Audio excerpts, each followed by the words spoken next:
Welcome to African Elements, your destination for Black history and news. Today we honor the legacy of Malcolm X on the 58th anniversary of his assassination. In commemoration of this occasion, we have a special treat for you. Renowned authors Herb Boyd and Don Rojas have released a sneak peek into their upcoming book, Malcolm X, the CIA, and Other Blacks. This upcoming publication is based on newly released Freedom of Information documents that shed light on previously undiscovered information about the civil rights icon. In this video, we'll be sharing an excerpt from their book, providing you with an opportunity to dive into their research and gain fresh insights into Malcolm X's life and legacy. So, if you're a Black history enthusiast, this is definitely the place for you. By subscribing to this channel, you'll get access to all my latest videos. Don't forget to hit the notification bell so that you'll be the first to know when new content drops. But there's more. By becoming a Patreon member of our History Makers community, for just $1 a month, you'll not only get ad-free videos, but also exclusive content, early access, and you can also interact with me and other like-minded history lovers. Or you can show some love with a super thanks down below. Your support means everything to me, and it helps me continue creating quality content. So sit back, relax, as we dive into a chapter from Malcolm X, the CIA, and Other Blacks, only on African Elements.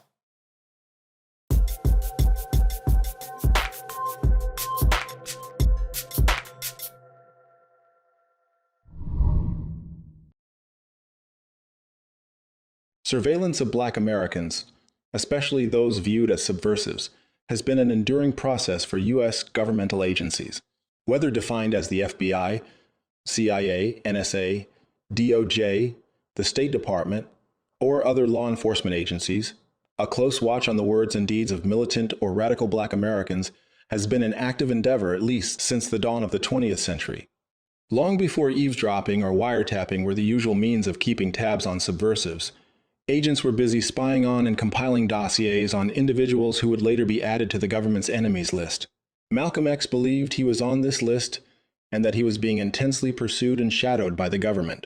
A few years after his assassination on February 21, 1965, at the Audubon Ballroom in Washington Heights, it was disclosed that his organizations, the Muslim Mosque Incorporated and the Organization of Afro-American Unity, were polluted by undercover cops. Even so, to date there has been no deep dive into Malcolm and the Central Intelligence Agency, or CIA, though there appears to be extensive coverage and lengthy dossiers available in their files, some of which Don and I obtained through the Freedom of Information Act. Such a study or book we thought would be a logical extension of Malcolm X, the FBI file, compiled by Claiborne Carson, edited by David Gallen, with an introduction by Spike Lee. The CIA is mentioned only once in the book, in which it summarizes a 4-page memorandum from the Revolutionary Action Movement, RAM, dated in the summer of 1965. Basically, the memo states that Malcolm, since his break with the Nation of Islam and his travels to Africa, had become a growing threat, all of which was reason for the CIA to want Malcolm X to be assassinated. If there is any credibility to an article by Paul Mescal of the New York World, Telegram published 4 days after Malcolm's assassination, the leader was not killed by Muslims, but by persons who thought he knew too much about a Harlem dope racket with supply lines stretching to Cuba and Red China. Mescal wrote, adding that Malcolm was furious that the Organization of Afro-American Unity, OAIU, had been infiltrated by pro-Peking fanatics and peddling dope in Harlem.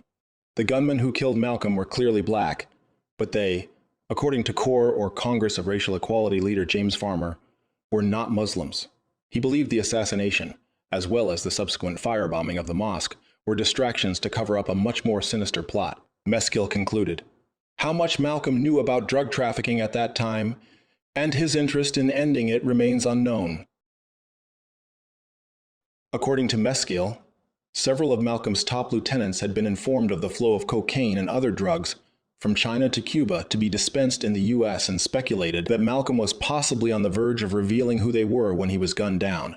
Mescal cited what he called a reliable report under investigation by the FBI and the CIA that the Reds paid at least part of the tab for Malcolm's tours of Africa, Europe, and the Middle East.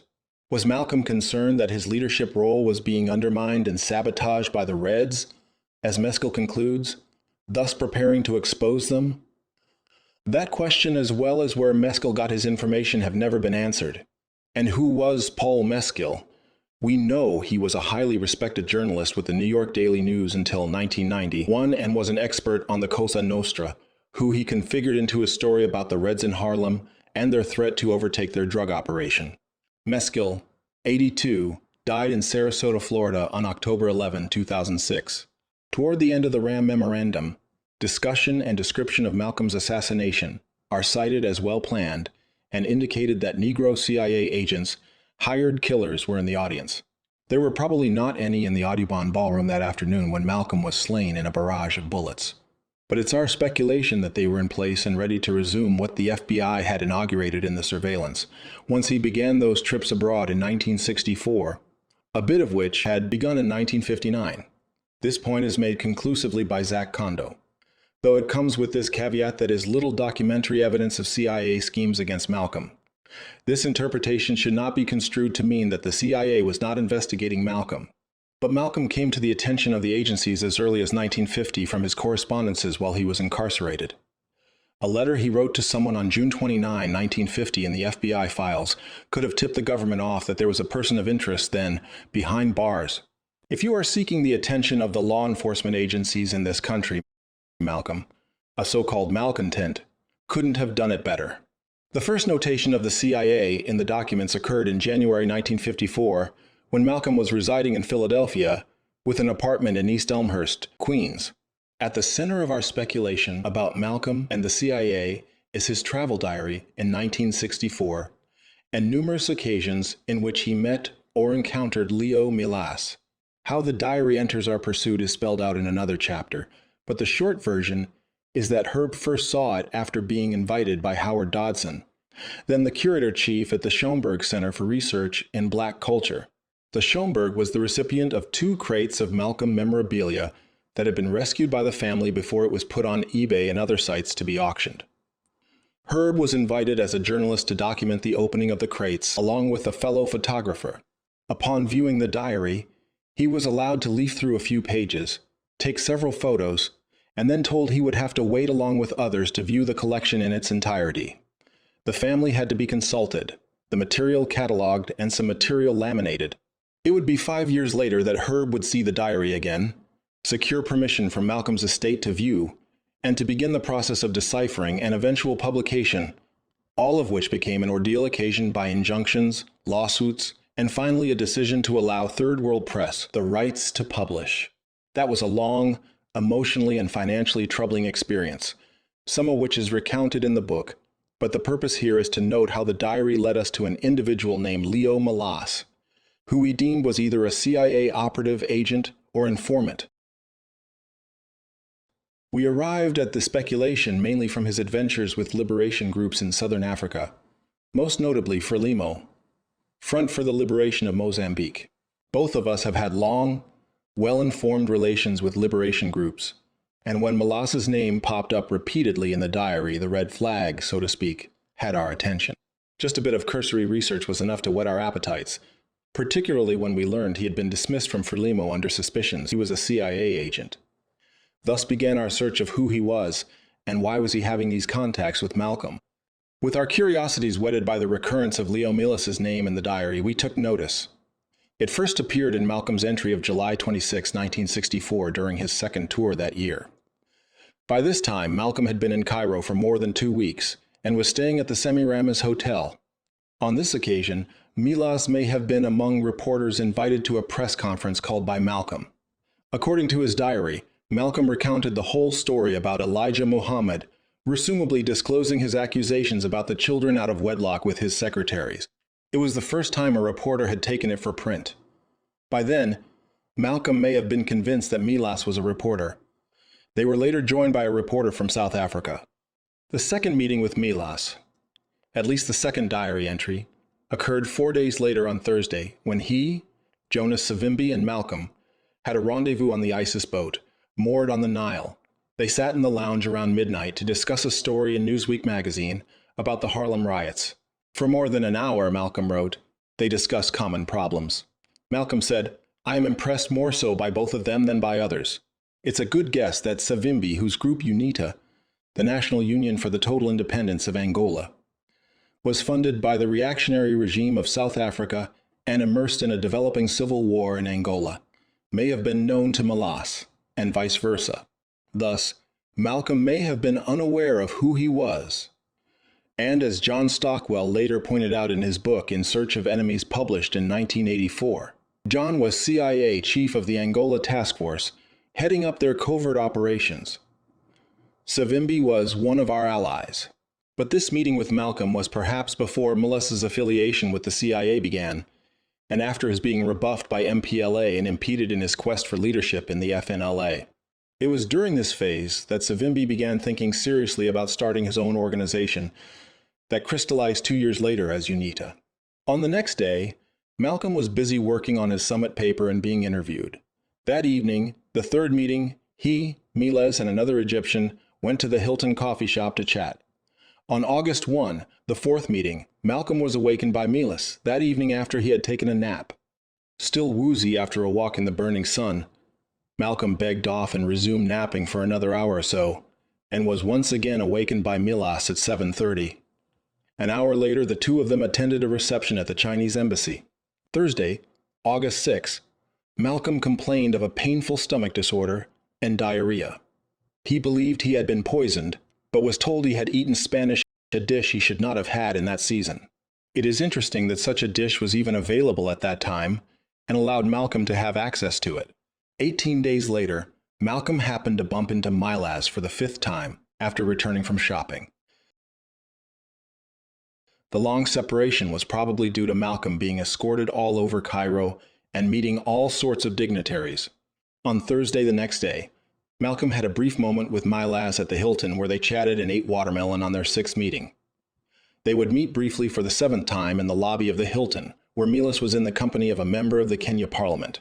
They were again together in the Hilton lobby for the eighth time on September 8, but Malcolm was expecting a call and had to depart. Their ninth meeting was again in the Hilton lobby, and much of what they talked about centered on discussing the image of African Americans in East Africa. Around midnight on September 16th, Milas phoned Malcolm to inform him of his leaving for Ethiopia, Kenya, and Tanganyika. Obviously, he had some notice of Malcolm's itinerary, and perhaps was preparing him if they were to see each other in these places. Malcolm was in a camera shop in Kenya on October 1st, when through the window he saw Milas walk by in the canisters of film. Malcolm's shot remained undeveloped at the Schomburg. I didn't want to call to him because I was with two Peace Corps white girls and feared it would be misinterpreted. Malcolm wrote. So, a possible 10th meeting was aborted. He saw Milas again on October 8th when he was on his way to meet with Kenyan political leader Jaramogi Oginga Odinga on October 11th. Malcolm was in Tanzania when he was invited to the home of a local African American, somehow connected to the Harvard and Radcliffe students who lived nearby. One of the students, for some undisclosed reason, began discussing Leo Milas. She told me all about him, being American-born, etc. Malcolm was back in Kenya on October 21st, and so was Milas, seeing him for the last time before doing a television interview. Given the brevity of their meetings and seemingly of little substance, there isn't much to glean from all this, unless his assignment was merely to see where Malcolm went, who he saw, and whether there was anything out of the ordinary. If their conversations were more than what Malcolm recorded, then that will never be known. Our interest, for the most part, was prompted by seeing his name in the diary more than any other, save for the Egyptian friends and associates in Malcolm's orbit. Still, who was this man and what else can be learned from his life to give any credence to the notion that he was employed by or an operative of the CIA? According to a memorandum from an agent dated October 22, 1964, Malcolm met with a group of 12 people in Nairobi. Could Milas have been part of that group since he had been with Malcolm the previous day? Neither Malcolm, in his diary, nor Manning Marable, 1950-2011, in his biography mentioned this date or the meeting. The memorandum was from Benjamin H. Redd, Special Assistant to the Secretary of State, to Richard Helms, the CIA's Deputy Director of Plans, and stressed several points. Of the 4 points cited by the agent, Malcolm was trying to modify his public image as a racist. He now maintains that all whites are not inherently evil. His group, the Organization of Afro-American Unity, or OAAU, will cease its public attacks on the moderate and responsible Negro organizations and their leaders. The memorandum continued. Furthermore, the agent said that Malcolm believed that an emphasis should be placed on embarrassing the U.S. abroad as a strategy to bring about the end of discrimination against Black Americans. American Negroes in Nairobi should take advantage of this fact by organizing themselves into a militant pressure group and speaking out publicly about the lack of real progress to eradicating prejudice against Negroes in the United States, the memo concluded. The bulk of what we learned about Milas has been published in the diary, particularly about his early years, those periods in Mozambique, and the subsequent phase after he was bounced from Frelimo. We stumbled on another lead when, during an online search, we found that Milas once lived with a woman named Shannon Moiser in Dar es Salaam. We found her email address and reached out to her. Leo Milas, to a great degree, was a man of mystery. He has left a very twisted and complicated trajectory, one that some records indicate began in Harrison County or Pittsburgh, Texas. He was born Leo Clinton Aldridge, Jr., August 22, 1933 or 1935, and like Malcolm would have a number of names, aspirations, and changes during a lifetime that took him around the globe. Raised in California, he attended San Pedro High School. He was also a dissembler, a master pretender that first emerged when he was 20 and won a part as an extra in the movie White Witch Doctor, starring Robert Mitchum and Susan Hayward in 1953. There is no way to determine which of the natives Leo is portraying. All of them are jumping around in the village, glad to be part of the production. This, in effect, is Leo's first immersion into make-believe and to Africa, faking it as he will do again later. When he wasn't on a Hollywood set, Leo was a student at the University of Southern California and the University of California, where he earned a master's degree in Romance languages, one of them probably Portuguese. It may have been his interest in Africa and proficiency in languages that made him a prime recruit for the CIA, though this is speculation. At some point he meets Eduardo Mondlane, a charismatic leader in Frelimo, and finagles his way into the party. To give his charade credibility, he invents a new personality, telling people he was born in Inhambane, Mozambique in 1934 to a Shanganam mother named Malazi, hence Milas, and a Zulu father. His family, he said, was politically active, and that he received primary education in Mozambique and secondary education in Swaziland. In 2016, to my surprise, Herb exclaimed, "I finally received an email from Shannon Moiser, Leo's ex-lover. She was then an associate professor at Memorial University in Newfoundland in the Department of Psychology. Leo kept her in the dark about his life, never told her about appearing in films, and he concealed so much more from her. She was living in Tanzania when she first met Leo in 1961, and her intuition was right that Leo was an African American. However, I am certain that he was not CIA," she wrote. One of the nicer history professors with whom I have been corresponding, located in the UK, sent me a copy of a classified U.S. intelligence paper from 1967 that showed that the CIA wanted to discredit Leo because the CIA supported Eduardo Mondlane. She had drawn her conclusions about Leo that included comparing him to Malcolm X. "My working theory is that Leo Milas was similar to Malcolm X in many ways," she began. "Leo was a brilliant man. I think he believed that an African-American male would never achieve any power in the U.S., and that his future lay in embracing his African heritage. Moreover, she contended that Leo was a Marxist politically and at some point became a Muslim. I say at some point because when I first met him, in 1961, he never mentioned that he was Muslim, and I believed he was Christian. We parted and didn't connect again until 1963 when he mentioned that he was a Muslim." Shannon went on to state that Leo remained in Africa until his death, though that date was never confirmed, and always insisted that he was an African. "But I have memories of small inconsistencies that suggest he was indeed American. But definitely not the CIA," she concluded. What Shannon believes are the impressions Leo planted, and to think just because the CIA supported Mondlane and sought to discredit Leo is nothing more than a number of tricks the agency plays. A ploy of misdirection to throw you off the track. Plus, Shannon appears uncertain about too many things about Leo, indicating again his ability to pull the wool over people's eyes. And even more disconcerting, Shannon believed Leo was dead, but when, where, and how is not disclosed. If in fact Leo met Shannon in Dar es Salaam, the haven of peace in Arabic, then he was gifted with a twofer, a lover, and access to the African liberation movements, many of which had headquarters in Dar.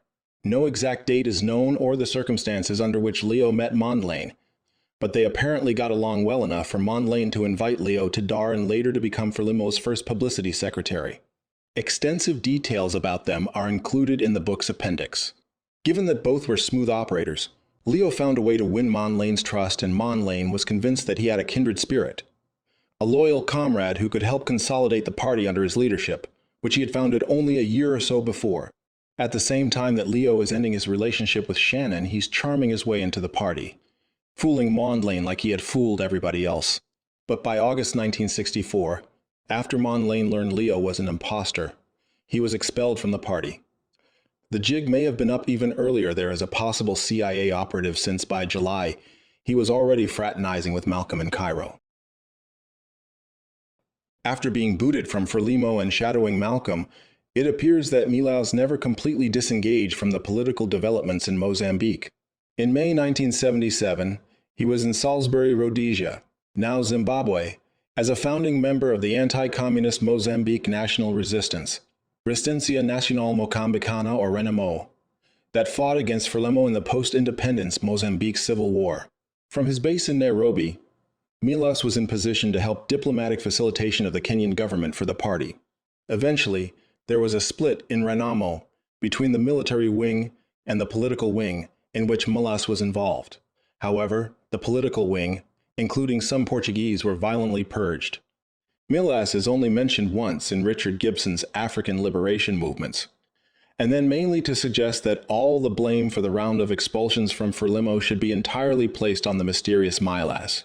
Oddly, in an Africa Review article of April 5, 1985, on RENAMO, Leo, now Seifulaziz Leo Milas, is listed as a political leader of the group at a national meeting in Kenya.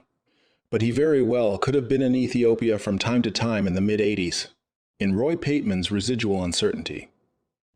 Trying to avoid intelligence and policy mistakes in the modern world, he is pegged as a black CIA agent who had penetrated Frelimo's Central Committee during part of the liberation struggle.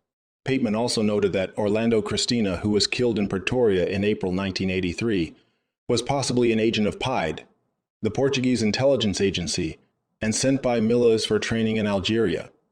The source of this information was cited from African Research Bulletin, 1983, 6806.